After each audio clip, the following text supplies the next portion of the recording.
The next speaker I'd like to introduce, and the final speaker in this session, is Simon Singh. Simon is a writer, broadcaster, journalist, and recently a father. So over to you, Simon. Great, thank you very much.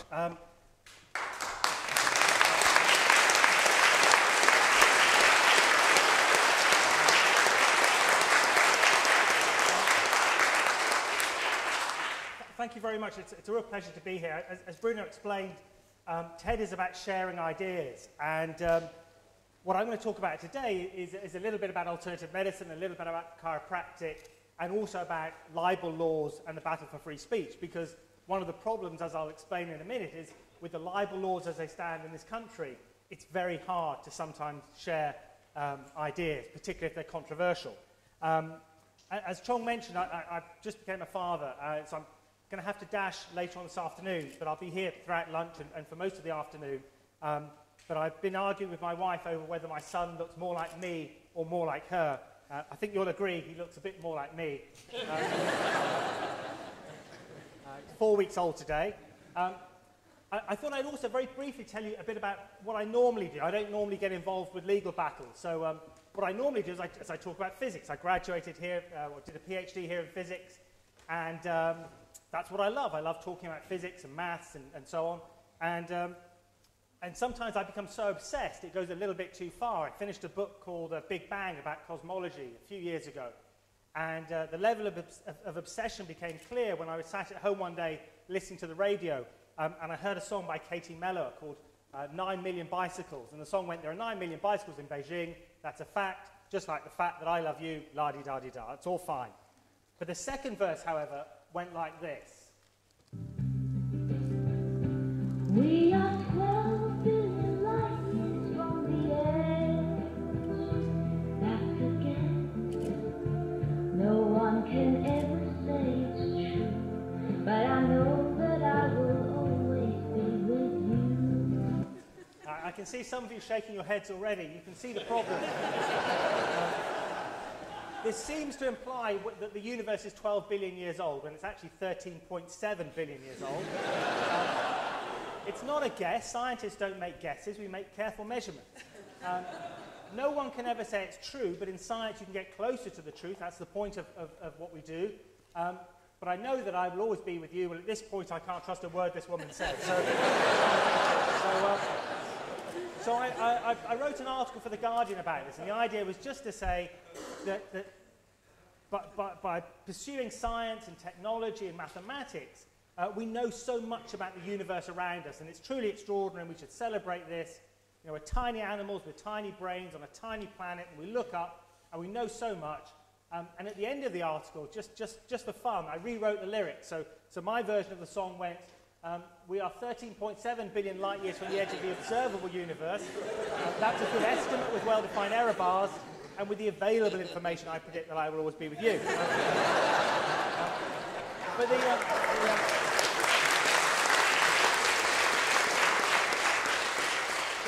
the great thing was that the following day, I got a phone call, and it was from Katie Melua. And it turned out that when she was a young girl, she was a member of the Astronomy Society at school, and she liked science, and she kind of got the joke and understood it. And the next day, we met up at the BBC, and she re-recorded her song using my lyrics. It's a high point of my career, and I'll play it for you now. My lyrics, but Katie Melua singing. Here we go. We are 13.7 billion light years from the edge of the observable universe. That's a good estimate with well-defined error bars. And with the available information, I predict that I will always be with you.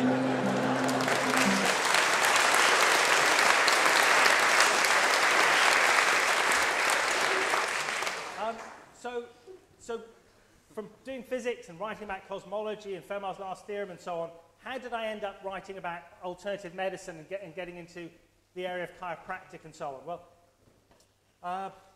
a few years ago, about 5 years ago, I think, I'd heard that people were using homeopathy, particularly sort of students traveling around the world on their gap years, were using homeopathy to protect themselves against malaria. Now, if you know a bit about homeopathy, you'll know that the idea is you dilute and dilute and dilute and dilute the substance and the more dilute the substance, the more powerful the remedy. Except the dilution is so extreme that a typical homeopathic pill has no active ingredient whatsoever. And so therefore it's worrying to think of people going around the world thinking they're protected from malaria by taking a homeopathic pill.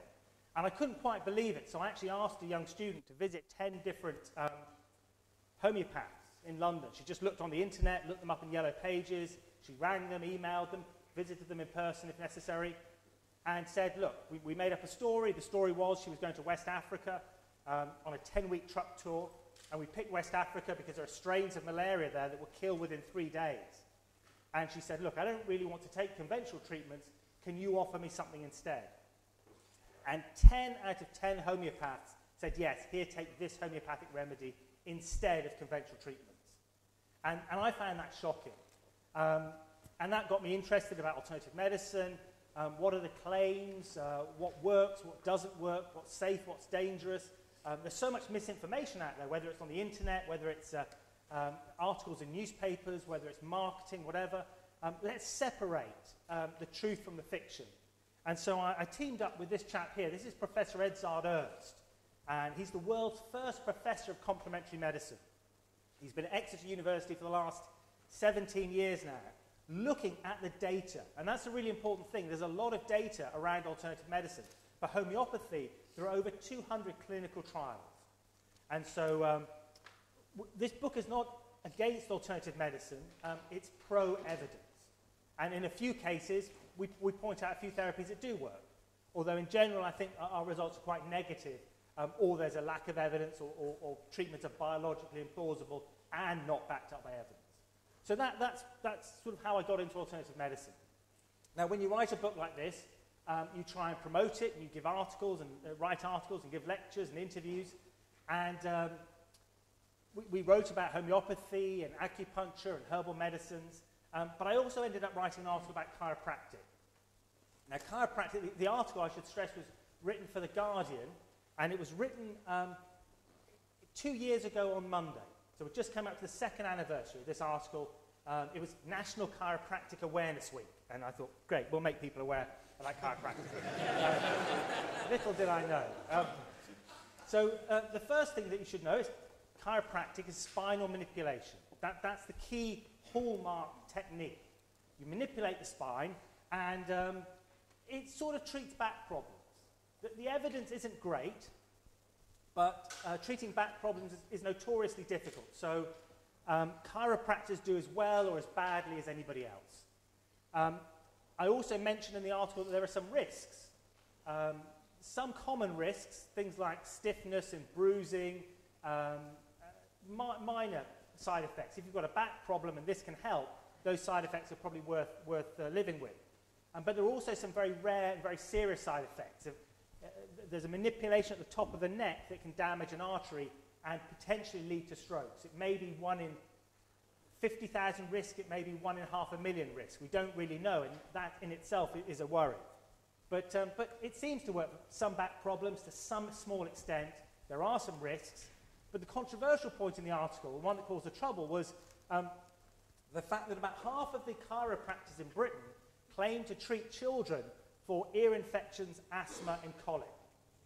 And I could see no good evidence to back this up, and I wrote it down, and I sort of suggested that people shouldn't go and see chiropractors with their children for these treatments. But first of all, maybe I should explain, why on earth would a chiropractor even believe that this was possible? Why should spinal manipulation help with an ear infection?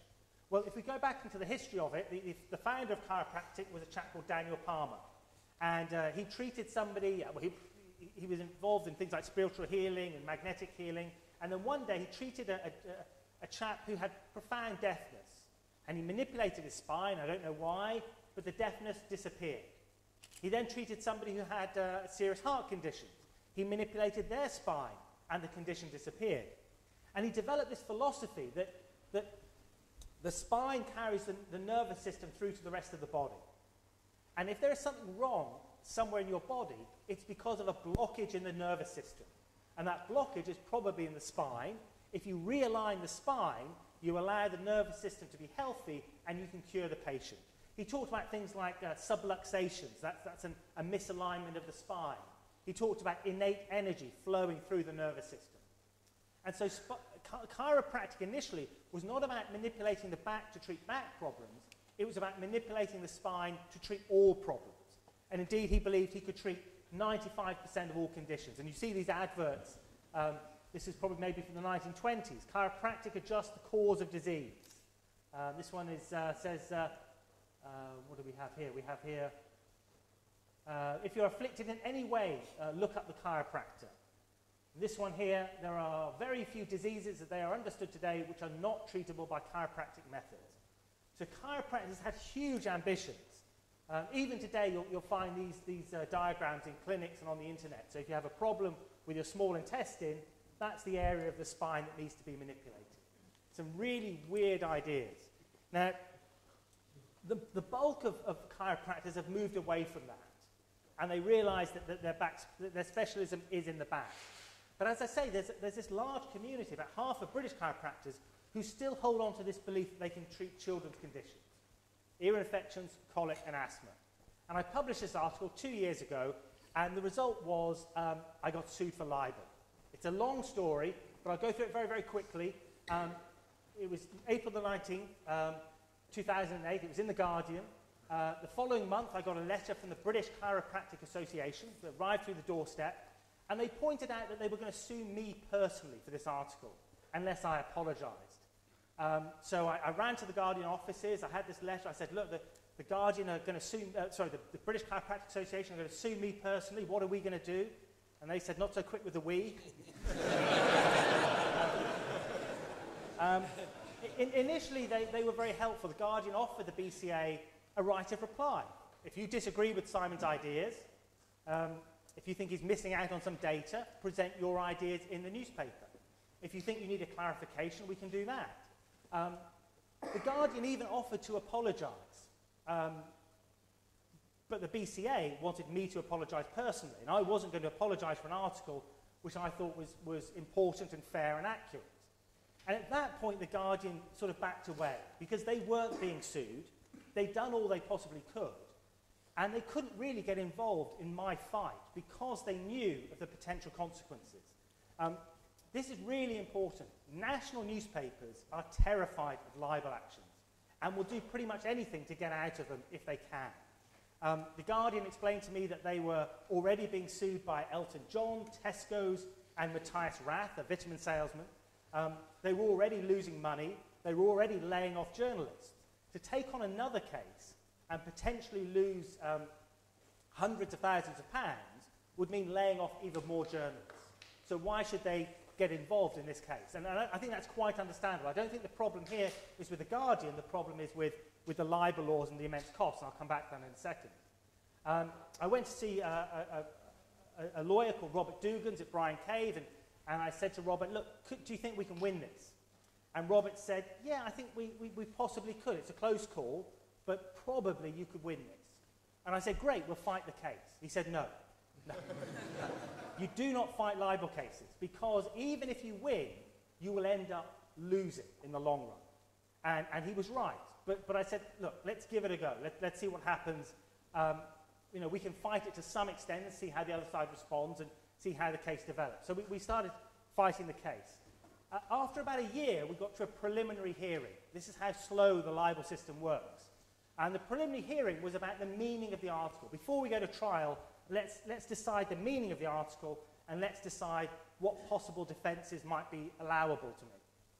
Now, the problem here is that we've got a very, very bad ruling. The judge said that I was not saying just that these treatments didn't work, not just that the British Chiropractic Association was being reckless, but that they were actually being dishonest, that they were deliberately offering treatments that they knew full well did not work. Now, I don't think that's what my article said. So we appealed. We got rejected. We applied to appeal again and got rejected again. Third time, we were lucky. We were given permission to appeal. And boy, oh boy, did we get an appeal court. The appeal court was made up of the Lord Chief Justice, the Master of the Rolls, and Sir Stephen Sedley, three of the most powerful judges in the country. And whatever they were going to say was going to be important, not just for my case, but maybe for libel more generally. And just on April the 1st, just 3 weeks ago, the Court of Appeal gave its decision. And they very much backed my interpretation of my own article,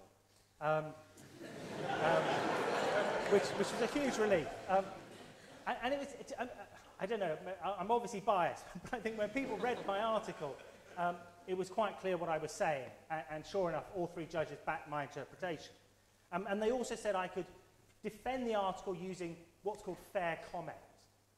Fair comment means as long as you've got reasonable grounds, you've got some evidence, it's an honestly held opinion, then that's a sufficient defence. Doesn't mean you can say what you like, it doesn't mean you can be malicious, it doesn't mean you can be reckless. But you can, as long as it's a reasonable thing to say, that's enough defence.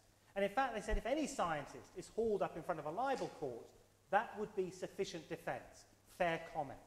And moreover, they said, frankly, we don't want to see scientists being hauled up in front of a libel court. They talked about British justice being an Orwellian ministry of truth. It went down that road. So this was really, really important. And then literally on Thursday, just a couple of days ago, the British Chiropractic Association dropped its action. So it's a huge relief. Sort of 48 hours later, this case that's been going on for almost 2 years has ended, largely thanks to this successful ruling at the Court of Appeal. So what's happened after that? Well, it's cost me £150,000 to fight this case, and 2 years of working on this and pretty much nothing else. Now, I will recoup that. The BCA have to pay their own legal costs now, which will be about £150,000, I suspect, and they will have to pay my costs. But typically, I will only get 70% of my costs back because they will argue that I didn't need to do this and I didn't need to do that. So winning a libel case, successfully defending an article which was right all along, will probably cost me about £30,000 and 2 years of my career, which is why you can see that Robert Dugans 2 years ago said, don't bother fighting this case, because at the end of the day, you lose. Now, I'm glad I fought the case for several reasons. First of all, the couple of positive things that have come out of it. On the good side, people are now talking about chiropractic more than ever before. Eventually, the BMJ said to the chiropractors, this is about a year ago, the editor of the BMJ has been sued for libel many times, and she's very aware of these issues. Fiona Godley said to the chiropractors, why don't you show us your evidence? If you think Simon is so wrong, present us with your evidence. Share your ideas. And they wrote down their data, their references. My co-author, Edzard Ernst, critiqued their references and demolished them, really. And indeed, the editor of the BMJ totally agreed with Edzard's demolition of the BCA's evidence, acting as referee in a way. So again, my article was aimed at the general readership of The Guardian. Now doctors are reading about these conclusions in the BMJ itself. So that was great. Also, there was a sort of a campaign from sort of bloggers, skeptics, sort of really people who had nothing to do with this case originally, but got concerned about chiropractic and claims that were being made. And a couple of bloggers wrote a little bit of software. And first of all, they knew that not only did I not believe in these claims, but the Advertising Standards Authority did not believe in these chiropractic claims. And if the Advertising Standards Authority does not believe in a chiropractic claim, then whoever's making those claims should be taken to the General Chiropractic Council.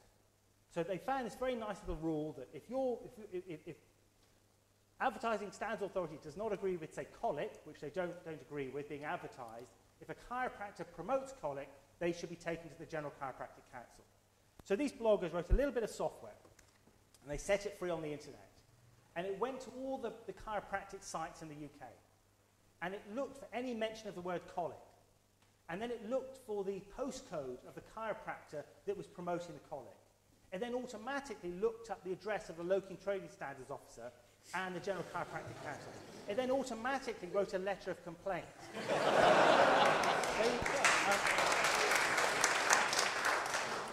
There were over 600 complaints made.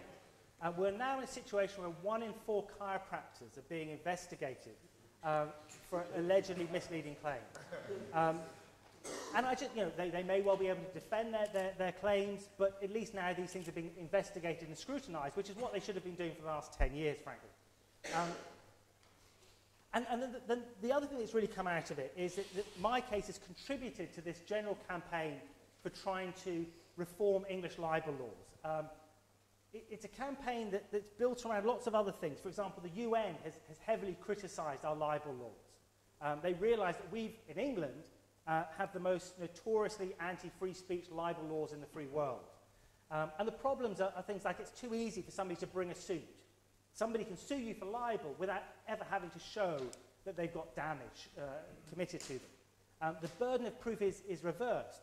So the journalist, or the writer, or the blogger, or the academic journal is guilty until they can prove innocence. That's a very unusual thing in law, I'm sure you'll agree. There's no robust public interest defence in England. If you go to Canada or if you go to America, if somebody's writing about a medical issue, then libel laws won't trip them up because they're clearly writing about something that is of benefit to society more broadly. Companies can sue individuals in Britain. That doesn't happen in Australia, it doesn't happen in America. That means in this country, large multi-billion-dollar corporations can effectively bully individuals because, and this is the last point, the costs of libel are so extortionately high. Let me just show you how high they are. This graph will give you an idea of how expensive English libel is. This spike in the middle represents 4 different types of cases in England. And typically the costs are about £1.5 million to go all the way to trial. Now, the other spikes represent costs elsewhere in Europe. Ireland is about 10 times cheaper than Britain, and these other bars down here, which you can hardly see, represent the average cost of libel trials in the rest of Europe. And the average cost is 140 times less than in England.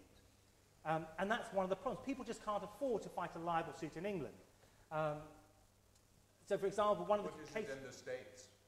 What is it in the States? In America, for example, America used to have a very similar system to this. And people were being sued for libel all the time. And then in the 60s, there were human rights activists, civil rights activists going to the southern states and writing about being beaten up by state troopers and so on. And they would, the newspapers would report these beatings, and then the state police or individual police officers would sue the newspapers and essentially silence this criticism because it was so expensive and because the libel laws were so one-sided. And eventually in the 1960s, in a case, I think it was Sullivan versus the New York Times, the Supreme Court ruled that if a matter being discussed is in the public interest, you cannot sue for libel. So these costs effectively don't become an issue in America because the trials just don't happen. They all happen over here in England, if anything. One of the other problems that crops up is the issue of libel tourism. If anybody else in the world wants to sue anybody else in the world, they will bring their case to England. London has become the libel capital of the world. And this libel tourism is phenomenal. A chap called Nick Cohen, who writes for The Observer frequently, has written about this. You have examples of a Danish newspaper writing about an Icelandic bank. The Icelandic bank sues the Danish newspaper in London. It can do that because the Icelandic bank will have shareholders in England. And the Danish newspaper will be read in England over the internet. So you have a reputation here, you have a readership here, the case can come here. The most famous example of this, and there are many, many of them, concerns an American author, Rachel Ehrenfeld, who wrote a book about a Saudi billionaire, bin Mahfouz, about the funding of terrorism. It was about lots of people, but bin Mahfouz was mentioned in it. He sued her in London. Now, he could do that because he's a billionaire. If you're a billionaire, you have interests all over the world. You have interests in England. You have a reputation in England. And the book, of course, was sold in England. A total of 23 copies were sold in England. And the Americans now are so outraged by our English libel laws that they are blocking them state by state by state. So if you're an American citizen and you get sued in London, that judgment will not impact your finances in America because in American law, English judgments on libel are no longer respected. American publishers are now considering not publishing in England because putting themselves to the risk of an English libel case are just not worth it. The good news, however, the good news is, and I'll wrap up with this because this is I mean, there are lots of other examples of this. I could talk about libel cases in science and in medicine and in human rights and lots of different examples. Ben Goldacre's case from last year was very famous. Peter Wilmshurst is still being sued today. He's a consultant cardiologist from Shrewsbury Hospital. If he loses his case, he will be destroyed, he'll be bankrupted. He gave an interview in America to an American journalist for an American online magazine at an American conference about an American company. He ends up being sued back in England. So these cases are still ongoing. There's lots of them. There are also lots of articles which are self-censored or not published or shelved for fear of libel. This is the so-called chilling effect of libel. But the good news is that there's a campaign. There's a campaign to try and change English libel laws. I'd really encourage you to sign up. Lots of other people have done so already. People like editors of science magazines, Nobel laureates, people like the Astronomer Royal, the Poet Laureate. I've highlighted Richard Dawkins' name there because last September he spoke to the Liberal Democrat conference. And he persuaded the Liberal Democrats to back libel reform. And they said, yes, we will back libel reform and we will put it in our manifesto. Now, back then, there seemed very little likelihood of the Lib Dems becoming the next government. But today, who knows? Since then, there was an early day motion put to MPs. The majority of MPs who could back early day motions backed libel reform. There was a select committee, a common select committee into media. It backed major and urgent libel reform. The Ministry of Justice set up a libel reform working group. It backed urgent and radical reform of the English libel laws. In the last 6 months, a huge amount has happened. And a lot of this, going back to what I mentioned earlier about the bloggers and so on, this is really a grassroots campaign. People have just blogged and tweeted about it. The blogosphere is where people want to share ideas. The internet is where people want to share ideas. And that's where a lot of the motivation for trying to get people to sign up to this campaign has really started. But the best news this week, I mean, it was great for me to have the case dropped, and that's a great reason for me to celebrate this week. But an even bigger reason to celebrate this week is that on Monday, Tuesday, and Wednesday, the three parties published their manifestos. And we knew that the Lib Dems were going to put libel reform in their manifesto. But the even better news is that the Conservative Party have put libel reform in their manifesto, and the Labour Party have put libel reform in their manifesto too. And they're all promising libel reform bills in the next Parliament. Now, that's a strong commitment, but we still need to keep pushing. We still need to keep signing up and making sure that the politicians hold on to these promises. And so lots of people are getting the argument. A lot of people are still unaware of the chilling effect of libel. So we need to spread the message. We need to get more people signed up. I've been talking to my own son, Harry. Here he is. Keep libel laws out of science. So thank you very much for listening. Hopefully you'll support libel.